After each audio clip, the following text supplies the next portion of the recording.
ಇವಾಗ ಮೂವಿ ಇದೆ ಅಲ್ವಾ, ಇದೆಲ್ಲ ನಡೆಯೋದು PG ಮತ್ತೆ ಹಾಸ್ಟೆಲ್ಗಳಲ್ಲೇ. ನಾನು ಇವಾಗ ಬಂದ್ಬಿಟ್ಟು ಹಾಸ್ಟೆಲ್ಗೆ ಅಂದ್ರೆ ಬೆಂಗಳೂರು ಬಂದ್ಬಿಟ್ಟು 1 year ಆಗಿರೋದು. ನಾನು ಇವಾಗ ಕಮ್ಮಿ ಅಂದ್ರೆ 3 PG ಚೇಂಜ್ ಮಾಡಿದ್ದೀನಿ. ಎಲ್ಲಾ PGಲಿ ಬೇರೆ ಬೇರೆ ಕಾಸ್ಟ್ ಅವರು, ಬೇರೆ ಬೇರೆ ಧರ್ಮದವರು ಇದ್ದಾರೆ.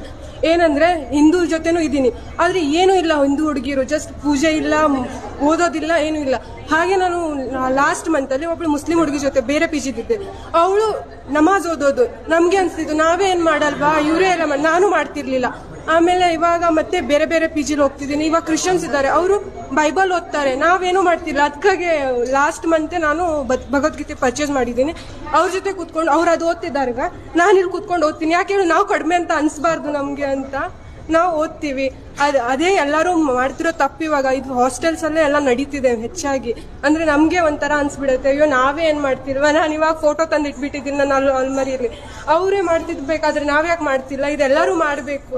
ಅದೇ ಅಷ್ಟೇ ಹೇಳೋಕೆ ಇಷ್ಟಪಡ್ತೀನಿ ನಾವು.